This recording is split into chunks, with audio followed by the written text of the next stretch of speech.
नमस्कार साथियों, मैं अनिल कुमार राजपूत पार्थ जीएस एकेडमी के इस ऑनलाइन प्लेटफॉर्म पर एक बार फिर आपका स्वागत करता हूं।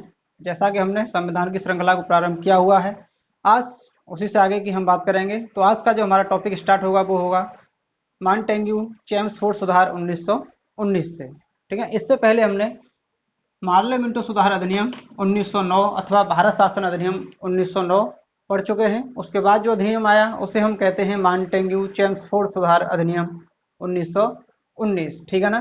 तो आज का जो हमारा टॉपिक है वो क्या है? मॉन्टेग्यू चेम्सफोर्ड सुधार 1919। इसी को हम कहेंगे भारत शासन अधिनियम 1919। ठीक है ना। तो देखते हैं इसके द्वारा क्या क्या हुआ। तो सबसे पहला पॉइंट ये है कि इसके द्वारा सिख, बौद्ध और जैन, ऐसे लोग जो सिख धर्म को मानते थे, बौद्ध धर्म को मानते थे और जैन धर्म को मानते थे, उनके लिए पृथक निर्वाचन क्षेत्र की व्यवस्था कर दी गई।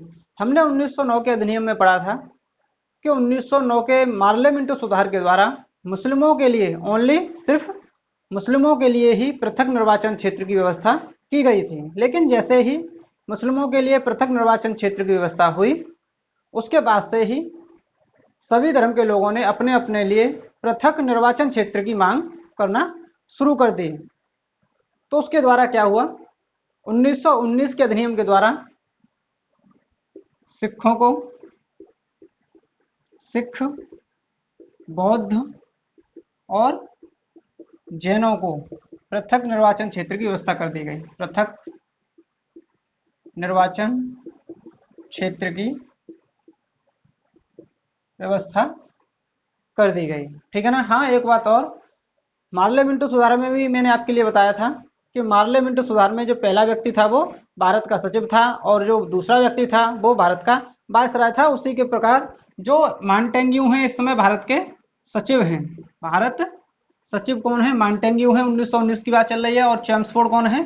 तो इस समय के वायसराय हैं। कौन है?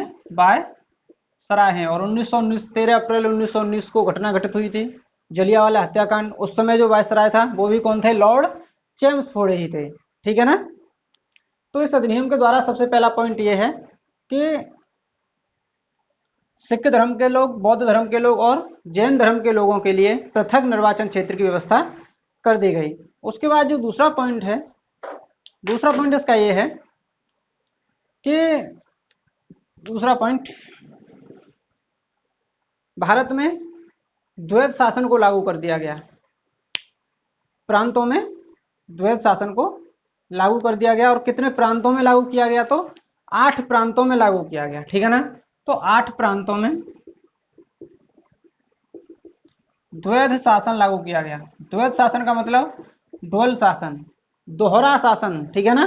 कार्यकारिणी कोई अलग व्यक्ति देखेगा, ठीक है ना, टैक्स वगैरह कोई अलग व्यक्ति देखेगा। ठीक है ना। तो 8 प्रांतों में द्वैध शासन लागू कर दिया गया। कब से किया गया? तो 1 अप्रैल 1921 से। लेकिन अधिनियम कौन सा काम करेगा? अधिनियम काम करेगा मॉन्टेग्यू चेम्सफोर्ड सुधार 1919 वाला ही। ठीक है ना। तो द्वैध शासन लागू कर दिया गया। तो प्रश्न ये है कि द्वैध शासन का जनक हम किसको मानते हैं? तो द्वैध शासन का जो जनक है वो उस व्यक्ति का नाम है लायोनिल कार्टिस। लायोनिल कार्टिस व्यक्ति को हम द्वैध शासन का जनक मानते हैं। और इसकी एक किताब है, उस किताब का नाम है डायरकी। कौन सी किताब है? डायरकी। डायरकी पुस्तक में लायोनिल कार्टिस ने द्वैध शासन का विस्तार पूर्वक वर्णन किया है। ठीक है ना। ये इसका दूसरा पॉइंट है। तीसरा पॉइंट क्या है? तीसरा पॉइंट इसका यह था कि केंद्र में द्विसदनीय विधानमंडल की पूरी तरह से स्थापना कर दी गई। क्या हुआ? केंद्र में द्विसदनीय विधानमंडल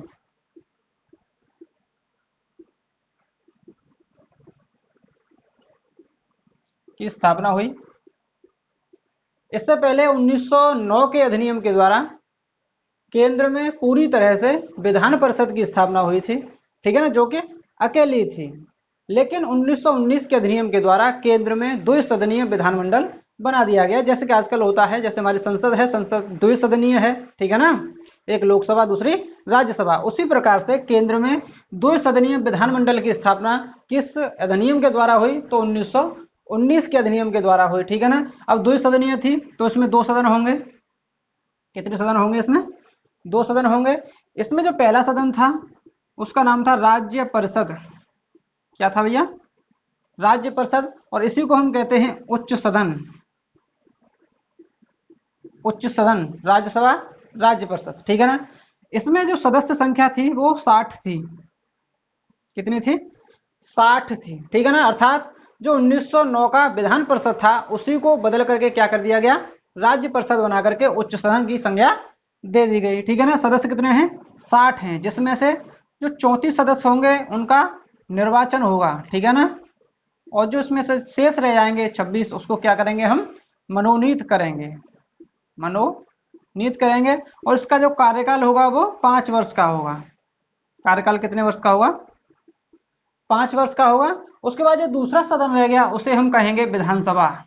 यहाँ पर इस समय 1919 में इसको हमने क्या कहा था, विधानसभा, जो कि निम्न सदन था, ठीक है ना। और वैसे भी जो विधानसभा होती है वो निम्न सदन होता है, ठीक है ना। चलिए, इसमें जो सदस्य होंगे वो 145 सदस्य थे, जिसमें से 104 सदस्य कैसे होंगे, निर्वाचित होंगे, और जो 41 सदस्य होंगे वो कैसे होंगे, मनोनीत होंगे, ठीक है ना। यहाँ पर भी 60 सदस्य हैं, 34 निर्वाचित हैं और 26 मनोनीत हैं। उसी प्रकार से जो विधानसभा में सदस्य थे वो 145 थे, जिसमें से 104 सदस्य जो होंगे वो निर्वाचित होंगे, और जो शेष रह जाएंगे 41 सदस्य वो मनोनीत किए जाएंगे, ठीक है ना। और इसका जो कार्यकाल होगा वो 3 वर्ष का था। कार्यकाल कितने वर्ष का था, तो कार्यकाल 3 वर्ष का था, ठीक है ना। आगे और चर्चा होगी, तब तक आप इसका आराम से नोट्स बनाइए, बेहतरीन, ठीक है ना।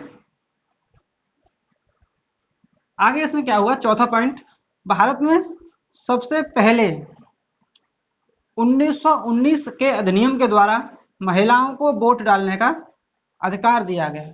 1919 में तो ये अधिकार नहीं था, ठीक है ना। तो चौथा पॉइंट क्या है, चौथा पॉइंट था महिलाओं को मतदान, महिलाओं को मतदान का अधिकार दे दिया गया, ठीक है ना। तो बहुत ही महत्वपूर्ण प्रश्न है कि बताइए महिलाओं को मतदान करने का अधिकार कब दिया गया है, तो 1919 में दिया गया है। उसी के साथ ही साथ 5वां पॉइंट, प्रत्यक्ष चुनाव प्रणाली अपनाई गई, प्रत्यक्ष चुनाव प्रणाली अपनाई गई। किसी भी सदन के सदस्य हों, चाहे कोई भी चुनाव हो, 2 प्रकार से चुनाव होते हैं, एक प्रत्यक्ष रूप से, दूसरे अप्रत्यक्ष रूप से, ठीक है ना।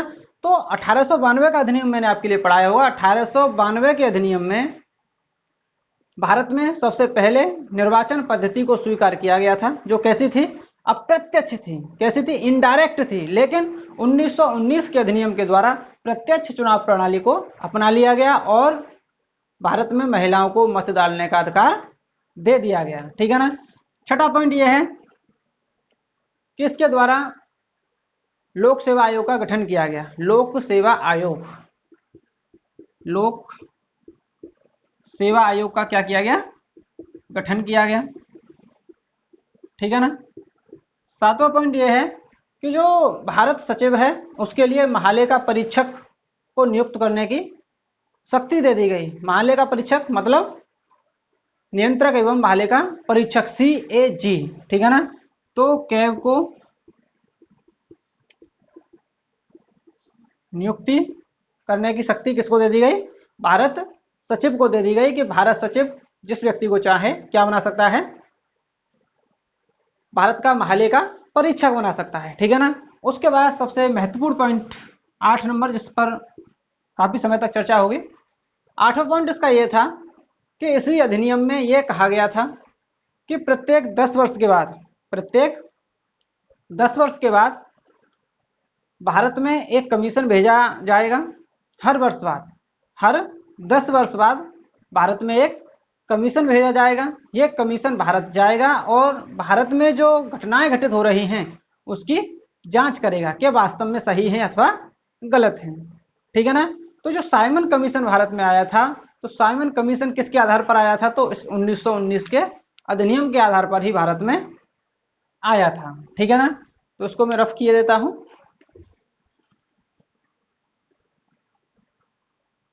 इस अधिनियम में क्या कहा गया था कि प्रत्येक 10 वर्ष के बाद भारत में एक कमीशन भेजा जाएगा। ठीक है ना, तो लिखेंगे 8वां पॉइंट जो भी हो, है ना, क्या था?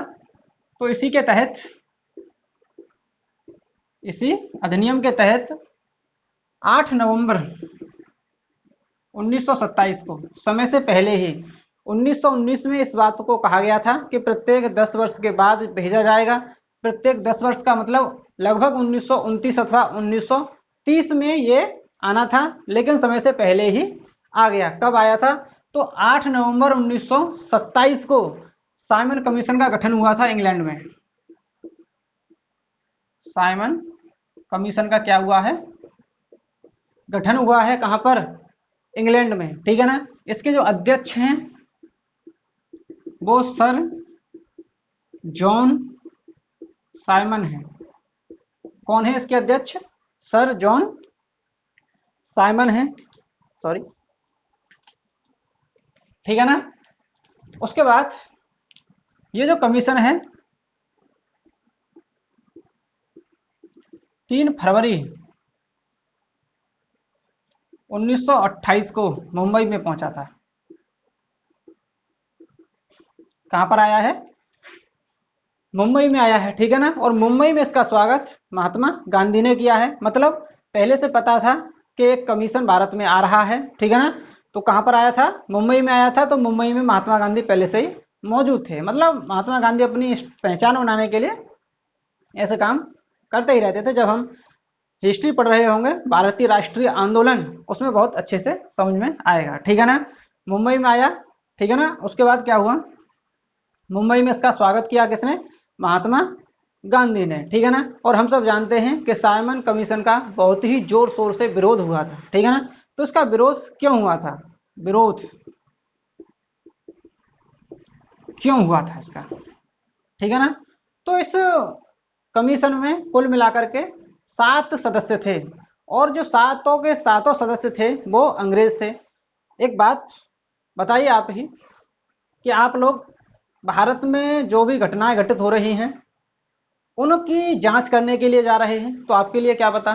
ठीक है ना, तो भारत के लोगों ने इस समिति में अथवा इस कमीशन में भारतीय सदस्यों को लेने की बात कही, जो कि साइमन कमीशन ने क्या कर दिया?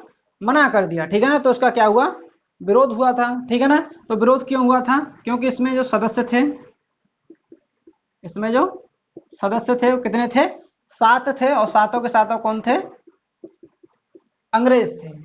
ठीक है ना, जैसे हम बात करें सर जॉन साइमन, क्लीमेट एटली, ठीक है ना, और भी थे, उनकी कोई भी जरूरत हमें नहीं है।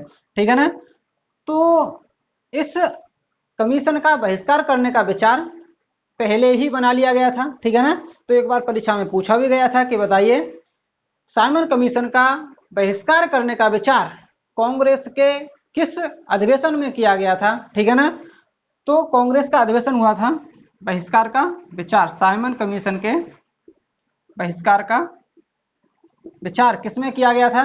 तो कांग्रेस का अधिवेशन हुआ था मद्रास में। कांग्रेस के मद्रास अधिवेशन, और ये अधिवेशन जो हुआ था वो हुआ था 1927 में हुआ था। ठीक है ना, और इसके जो अध्यक्ष थे किसके? कांग्रेस के मद्रास अधिवेशन के, वो थे M.N. अंसारी। ठीक है ना, तो M.N. अंसारी की अध्यक्षता में कांग्रेस के मद्रास अधिवेशन 1927 में साइमन कमीशन के बहिष्कार का विचार किया गया था। ठीक है ना, जब साइमन कमीशन ने अथवा सर जॉन साइमन ने किसी भी भारतीय को इस कमीशन में शामिल नहीं किया, तो जो भी भारतीय थे उन्होंने इसका नाम बदलने की सिफारिश की।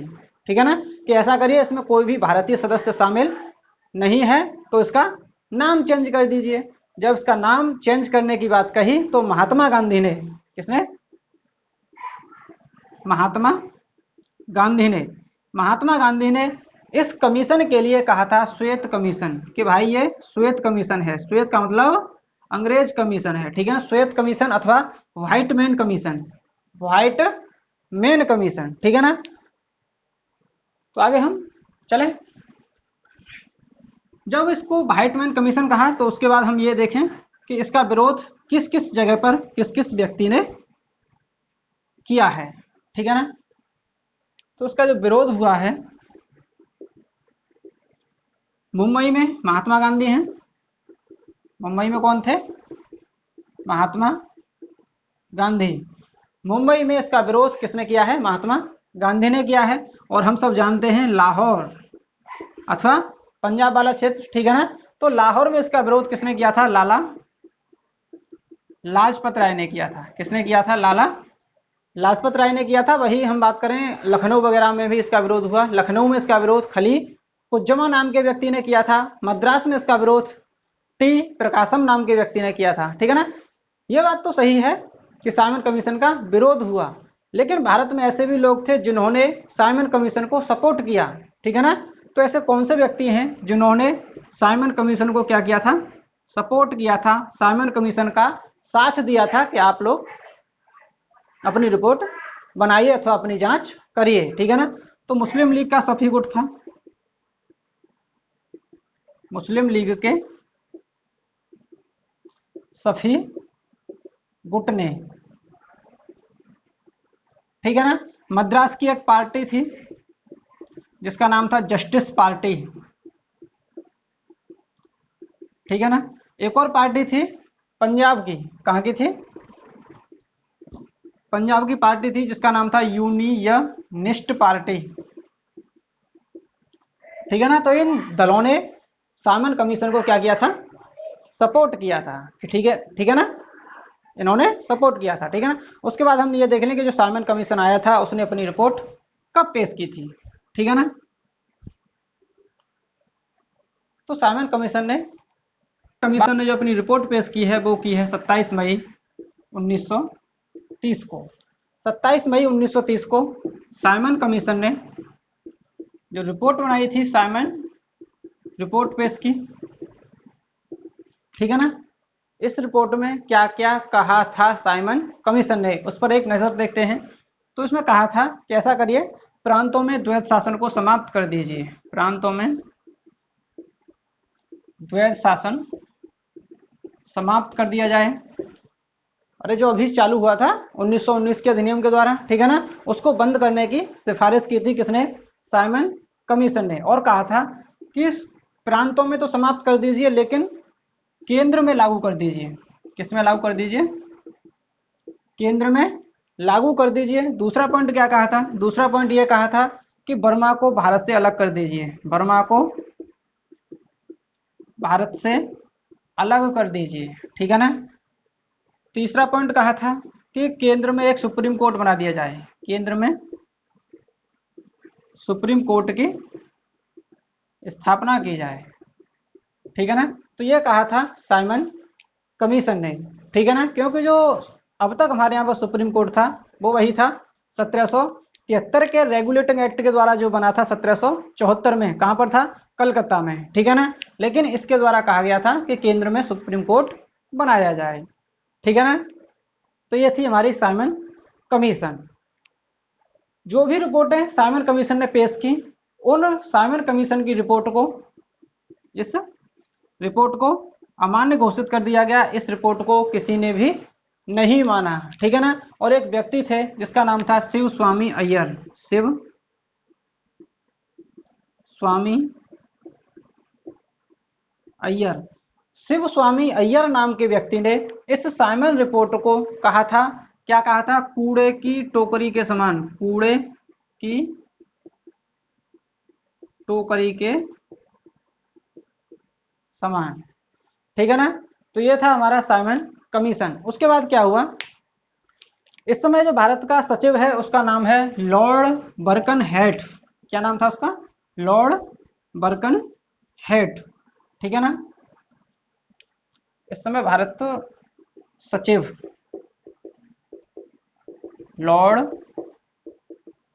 बर्कन हेड, ठीक है ना। तो लॉर्ड बर्कनहेड ने क्या किया कि जो भी व्यक्ति इस साइमन कमीशन का विरोध कर रहे थे, ऐसे व्यक्ति जो इस साइमन कमीशन का विरोध कर रहे थे, उन सभी व्यक्तियों के लिए संवैधानिक मसौदा प्रस्तुत करने की चुनौती दे दी, ठीक है ना। कि ऐसा करिए, आप इस कमीशन का विरोध कर रहे हैं तो आप अपना एक संवैधानिक मसौदा प्रस्तुत करिए, ठीक है ना। इस चुनौती के लिए मोतीलाल नेहरू ने स्वीकार कर लिया कि ठीक है, हम जो है एक संवैधानिक मसौदा प्रस्तुत करेंगे, ठीक है ना। जब मोतीलाल नेहरू ने इस बात को स्वीकार कर लिया तो उसके बाद 28 फरवरी 1928 को, कब की बात है, 28 फरवरी 1928 को बनाई गई नेहरू कमेटी। क्या बनाई गई, नेहरू कमेटी बनाई गई, किसके लिए, संवैधानिक मसौदा प्रस्तुत करने के लिए, ठीक है ना। इसमें 10 व्यक्ति थे, 10 सदस्य थे, ठीक है ना। देख लेते हैं कौन कौन थे। तो कांग्रेस की तरफ से इसमें मोतीलाल नेहरू, सुभाष चंद्र बोस, ऐसे व्यक्ति थे, ठीक है ना। को कहीं कहीं मिलता है आपके लिए, जवाहरलाल नेहरू भी थे, ठीक है ना। मुस्लिम लीग की तरफ से शफी कुरैशी, अली इमाम वगैरह थे, अली इमाम। हरिजन वर्ग की ओर से, बहुत ही महत्वपूर्ण प्रश्न है ये, हरिजन वर्ग की तरफ से, और ज्यादा डीपली भी नहीं है, आपको ऐसा लगे कि ज्यादा डीपली है, ठीक है ना। नॉर्मल प्रश्न है, पूछा जा सकता है कि नेहरू कमेटी में हरिजन वर्ग की तरफ से किस व्यक्ति ने भाग लिया था, ठीक है ना। तो हरिजन वर्ग की तरफ से थे GR प्रधान, सिख वर्ग की तरफ से थे तुम्हारे सरदार मंगल सिंह, सरदार मंगल सिंह। उसके बाद हम बात करें उदारवादी, उदारवादी का मतलब नरम, इसमें थे TP सप्रू, ठीक है ना। हिंदू महासभा की बात करें, हिंदू महासभा, तो इसमें थे MR जयकर, MS अड़े, ठीक है ना।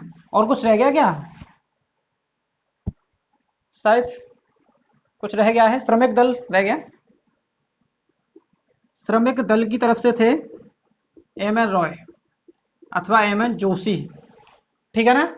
तो जो 28 फरवरी 1928 को नेहरू कमेटी बनी थी, उस नेहरू कमेटी में 7 सदस्य के लोग थे, ठीक है ना, और कुल मिलाकर के 10 सदस्य थे, ठीक है ना। जिसमें कांग्रेस की तरफ से मोतीलाल नेहरू, जो कि नेहरू कमेटी के अध्यक्ष थे, कौन थे ये, अध्यक्ष थे, ठीक है ना, सुभाष चंद्र बोस। मुस्लिम लीग की तरफ से शफी कुरैशी, अली इमाम। हरिजन वर्ग की तरफ से GR प्रधान, सिख वर्ग की ओर से सरदार मंगल सिंह, ठीक है ना। उदारवादी की तरफ से TP सप्रू, हिंदू महासभा की तरफ से MR जयकर, MS अड़े, और श्रमिक दल की तरफ से MN रॉय व्यक्ति थे, ठीक है ना। इन्होंने एक संवैधानिक मसौदा बनाया, ठीक है ना, कि हम अपने देश को, ये हमारा संवैधानिक मसौदा है, ठीक है ना। तो ये संवैधानिक मसौदा बनाया था, वो इन्होंने पेश किया, ठीक है ना। इसके बाद क्या हुआ, इसके बाद क्या हुआ कि 10 अगस्त 1929 की बात है, 10 अगस्त 1929, 10 अगस्त 1929 को नेहरू रिपोर्ट पेश की गई। जो नेहरू कमेटी ने नेहरू रिपोर्ट बनाई थी मोतीलाल नेहरू की अध्यक्षता में, उसको कब पेश किया गया है, तो 10 अगस्त 1929 को पेश किया गया है, ठीक है ना। इसके द्वारा क्या क्या कहा गया वो देख लीजिए। इसके द्वारा कहा गया था कि सभी देशी रियासतों को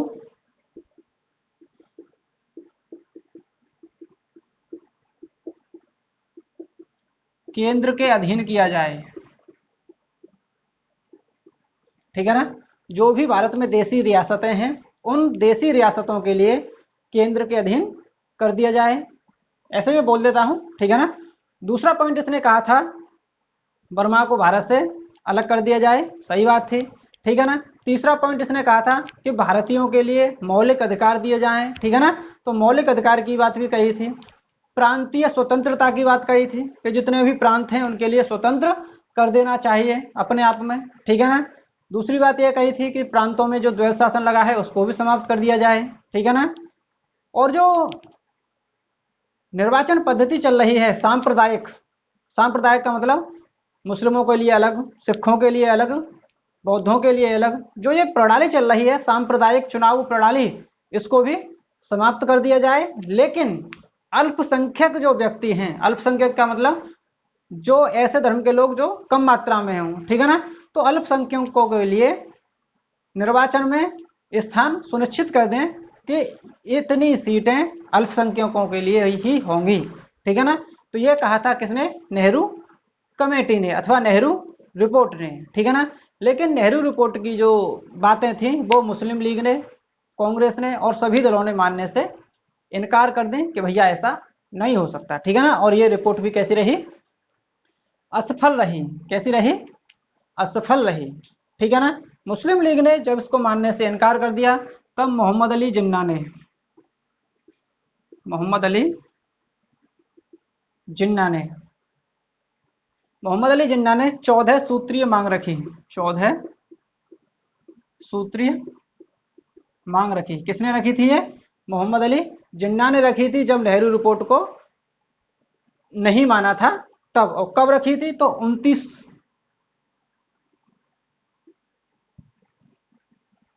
मार्च 1929 को। कब रखी थी?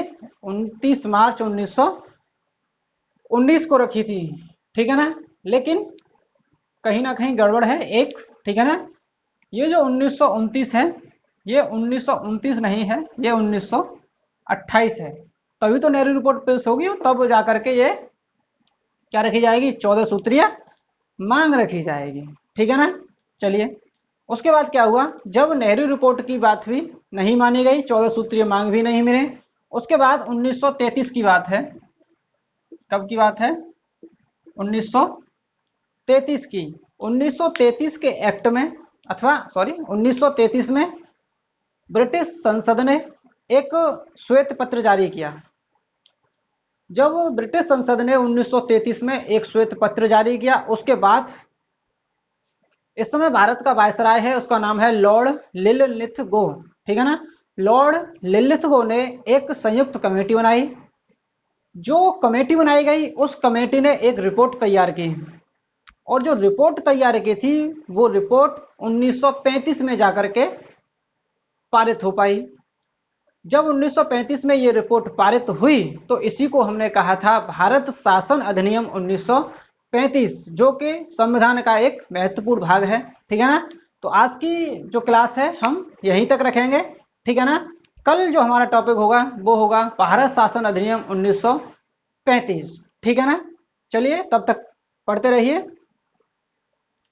आपका कोई सुझाव है, आपके लिए क्लास कैसी लगी, तो आप कमेंट बॉक्स में बताना ना भूलें और इस सेशन को शेयर करना भी ना भूलें। थैंक यू, धन्यवाद।